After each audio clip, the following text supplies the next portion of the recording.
l'heure est grave, la situation devient de plus en plus préoccupante. Ce soir, c'est l'actualité internationale qui fait trembler l'Europe de l'Est. La Russie vient tout juste de déployer ses missiles Iskander à Kaliningrad, une enclave stratégique qui fait directement face à la Pologne, membre de l'OTAN. Ces lanceurs mobiles sont visibles, installés en position de tir, avec une portée estimée entre 400 et 500 km. Autrement dit, une menace directe non seulement pour la Pologne, mais aussi pour les États baltes, Lituanie, Lettonie et Estonie. En parallèle, l'OTAN a lancé son propre exercice militaire de grande ampleur, Grand Aigle 2025, actuellement en cours en Lituanie, à la frontière russe. De leur côté, les forces polonaises ont activé leur défense aérienne.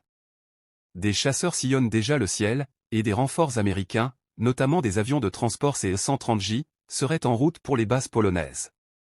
La Pologne va encore plus loin, dès le 18 septembre, certains de ses soldats seront envoyés en Ukraine pour se former spécifiquement à l'interception des drones russes.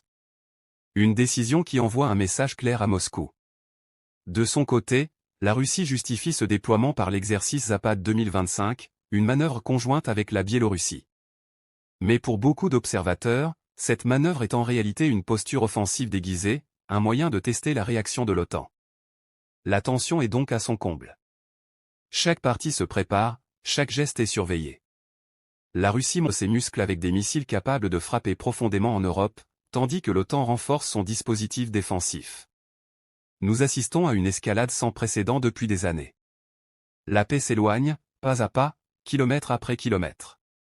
Et si rien ne change, l'Europe pourrait basculer dans une confrontation directe. Seul l'avenir nous dira jusqu'où cette spirale peut aller.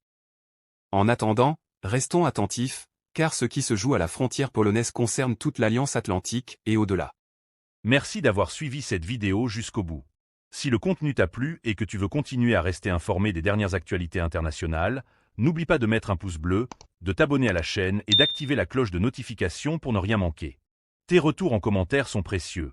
Alors partage ton avis et dis-moi ce que tu aimerais voir dans les prochaines vidéos. On se retrouve très bientôt pour un nouveau décryptage sur Olinfo 2.0.